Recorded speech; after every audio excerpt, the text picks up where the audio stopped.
చూడండి, ఇది కూడా అదే. రేవంత్ సిఫారసులకు ఢిల్లీలో బ్రేక్. నామినేటెడ్ పోస్టులపై అధిష్టానం చెక్. అరే వాళ్ళ సంసారం వాళ్ళు చేసుకుంటారు, ఆయన వాళ్ళ సంసారం నువ్వెందుకు రైలు పెడతావు? ఇడియట్, సిగ్గుండాలి కదా.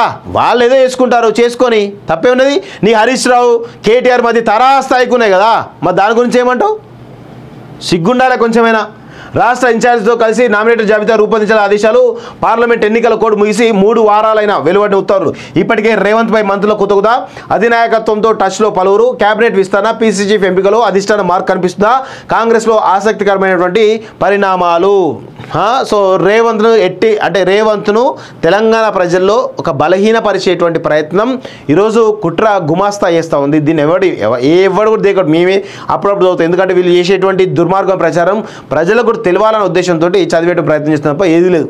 రేవంత్ టార్గెట్గా పనిచేస్తూ ఉన్నారు. ఫస్ట్ ఆఫ్ ఆల్ అసలు ఈ నమస్తే తెలంగాణ కానీ టీ న్యూస్ కానీ ఎక్కడైతే ఉన్నాయో ఆ టీ న్యూస్ అయితే లిటరల్గా ఆ పార్టీలో ఉంది. ఫస్ట్ ఆఫ్ ఆల్ దాన్ని లేపేసే ప్రయత్నం చేయండి రేవంత్ రెడ్డి గారు అని చెప్పేసి నేను చెప్తా ఉన్నాను. పల్లెల్లో బిందె సైద్యం. వర్షాల కోసం రైతుల ఎదురుచూపులు, చినుకు లేక ముందుకు సాగని సాగు.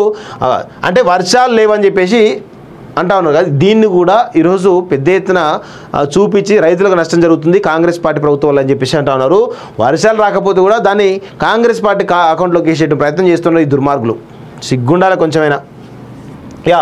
రమణ్ సింగ్కు నోటీసులు ఇవ్వాలి. కేంద్ర మంత్రులు అధికారుల వివరణ తీసుకోవాలి. 6,000 కోట్ల నష్టమని పత్రికలు ఎట్లా రాసినాయి? వాటిని కూడా విచారణకు పిలిస్తేనే సమగ్రంగా ఉంటుంది. కమిషన్ ఏర్పాటును బీఆర్ఎస్ పార్టీ స్వాగతించింది. విద్యుత్ వ్యవహారంలో నిజానిజాలు తేల్చాల్సిందే. జస్టిస్ నరసింహారెడ్డికి మాజీ మంత్రి జయేశ్వరరెడ్డి సూచన. కమిషన్కు అన్ని విషయాలు వెల్లడిస్తానని స్పష్టీకరణ అంటూ కొన్ని చూస్తా ఉన్నాం. సో మొత్తానికి అయితే జయేశ్వరరెడ్డి ఆయన పైన విచారణ చేయాలి వాస్తవం చెప్పారు. ఎందుకంటే కరెంటు ఒప్పందాలకు సంబంధించి ఆయన కూడా కీలకమైన మంత్రి అప్పుడు. సో ఆయన పైన విచారణ చేస్తే ఇంకా చాలా విషయాలు బయటకు వచ్చే అవకాశం ఉంటుంది.